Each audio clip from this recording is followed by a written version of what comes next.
Assalamualaikum warahmatullahi wabarakatuh. Bismillahirrahmanirrahim. Alhamdulillahirabbil alamin. Wassalatu wassalamu ala asyrafil anbiya wal mursalin wa ala alihi wa sahbihi ajma'in. Amma ba'du. Para pemirsa yang dirahmati Allah Subhanahu wa taala, dimanapun Anda berada, alhamdulillah kita bisa berjumpa lagi di channel Faidah Doa ini. Semoga perjumpaan kita kali ini bisa menambah ketakwaan kita kepada Allah Subhanahu wa taala, menambah keimanan kita, karena pada dasarnya semua yang kita alami adalah atas kehendak Allah Subhanahu wa taala. Anda ditakdirkan menemukan channel ini pun juga kehendak dari Allah Subhanahu wa taala. Tanpa kehendaknya kita tidak bisa apa-apa. Semoga dengan adanya channel ini bisa membantu para pemirsa semuanya yang sedang membutuhkan amalan atau doa-doa khusus untuk hajat-hajat tertentu. Semoga dengan wasilah amalan atau doa yang ada di channel ini, doa-doanya segera diijabah oleh Allah Subhanahu wa taala. Amin ya rabbal alamin. Para pemirsa yang dirahmati Allah Subhanahu wa taala, apabila Anda mengalami kesusahan, banyak hutang, banyak masalah, jangan bersedih. Anda masih mempunyai Allah Subhanahu wa taala yang Maha Pengasih, Maha menyayangimu. Kuatkan iman Anda dan jangan berputus asa. Yakinkan hati Anda bahwa Allah Maha berkuasa, Maha segala-galanya. Allah akan menyelesaikan masalah-masalah yang Anda alami. Di dalam Quran surat Al-Baqarah ayat 286, Allah berfirman, La yukallifullahu nafsan illa wus'aha, bahwa Allah tidak membebani seseorang di luar kemampuannya. Allah Subhanahu wa taala memberi ujian sesuai kemampuan hambanya. Para pemirsa yang dirahmati Allah Subhanahu wa taala, ketahuilah di dalam kesulitan hidup ini, kesusahan yang kita alami, sesungguhnya Allah sangat merindukan suara doa-doa kita, merindukan kita untuk selalu mendekat kepadanya. Dengan kita diberi ujian-ujian hidup ini, tidak lain supaya kita mau berdoa dan mendekatkan diri kepada Allah Subhanahu wa taala. Karena orang yang tidak mau berdoa ialah orang yang sombong, yang seolah-olah dia tidak membutuhkan Allah Subhanahu wa taala, dan orang tersebut itu sangat dibenci oleh Allah Subhanahu wa taala. Di dalam Quran surat Al-Mu'min ayat 60, Allah Subhanahu wa taala memerintahkan dan menjanjikan pada hambanya untuk berdoa dan akan dikabulkan. Wa qala rabbukum ud'uni astajib lakum innal ladzina yastakbiruna an ibadati sayadkhuluna jahannama dakhirin. Berdoalah kepadaku, niscaya akan aku kabulkan doamu.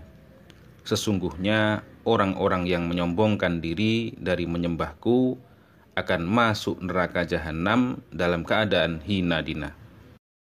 Maka dari itu, dengan merujuk ayat tersebut, kami tak bosan-bosannya mendoakan, memohon kepada Allah Subhanahu wa taala untuk para pemirsa semuanya yang setia menyimak kajian-kajian keutamaan doa di channel ini. Semoga hajat-hajat para pemirsa semuanya segera dikabulkan oleh Allah Subhanahu wa taala, selalu diberikan kesehatan, umur yang panjang dan berkah, rizki yang melimpah ruah. Yang sedang mempunyai amanah atau hutang, semoga secepatnya bisa melunasi. Dan yang paling penting dalam hidup ini, semoga kita semua selalu mendapatkan ridho dari Allah Subhanahu wa taala fid dunya wal akhirah. Amin ya rabbal alamin. Di dalam hadis yang diriwayatkan oleh Imam At-Tirmidzi an Abi Hurairah radhiyallahu anin Nabi sallallahu alaihi wasallam qala laisa syai'un akrama 'ala Allah taala minad du'a.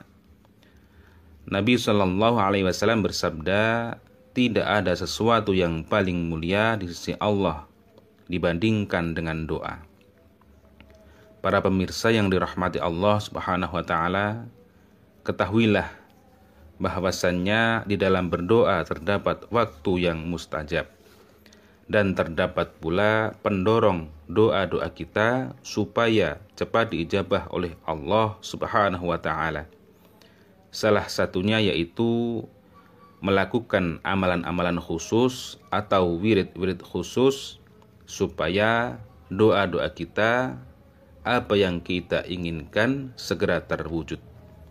Semoga dengan wasilah atau perantara amalan atau doa yang akan kami bagikan ini nanti, Allah Subhanahu wa taala meridhoi kita dan segera mengijabah doa-doa kita, dan hajat dan keinginan kita bisa segera terwujud.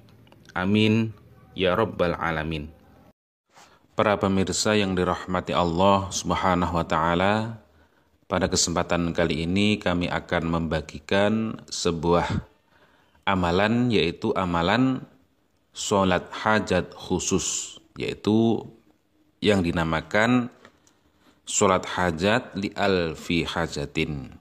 Di dalam kitab Fawaid halaman 100 disebutkan barang siapa mengharapkan atau ingin melakukan sholat hajat li alfi hajatin tersebut dengan tata cara dilakukan pada malam Jum'ah, dan sebelum melakukan sholat hajat mandi terlebih dahulu, kemudian memakai pakaian yang suci dan bersih, dan waktu melakukannya yaitu waktu sahur atau waktu tahajud, yaitu jam 12 malam ke atas, yaitu sekitar jam 2 ataupun jam 3 atau hampir subuh, sebelum subuh lah, itu waktu-waktu sahur.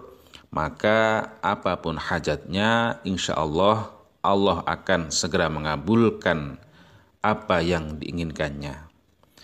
Dan adapun tata cara atau kaifiyah mengamalkan sholat hajat li alfi hajatin tersebut, yaitu yang pertama niat sholat hajat 2 rakaat, yaitu usolli sunnatal hajati rakaataini mustaqbilal qiblati adaan lillahi ta'ala.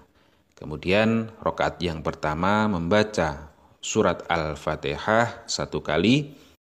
Setelah membaca surat Al-Fatihah, membaca surat Qul ya ayyuhal kafirun sebanyak 10 kali. Dan kemudian untuk rakaat yang kedua yaitu membaca Al-Fatihah 1 kali dan dilanjut membaca surat Ikhlas sebanyak 10 kali, yaitu Qul huwallahu ahad ila akhirih sebanyak 10 kali. Kemudian setelah salam, kemudian sujud. Nah, di dalam sujud tersebut membaca sholawat sebanyak 10 kali dan dilanjut membaca subhanallah walhamdulillah wala ilaha illallah wallahu akbar wala haula wala quwata illa billahil aliyyil azim sebanyak 10 kali. Kemudian dilanjut membaca Rabbana atina fid dunya hasanah wa fil akhirati hasanah wa qina adzabannar sebanyak 10 kali. Kemudian Anda sebutkan hajat-hajat Anda, kemudian ditutup dengan wassallallahu ala sayyidina Muhammadin walhamdulillahi rabbil alamin. Demikian, wallahu a'lam, wassalamualaikum warahmatullahi wabarakatuh.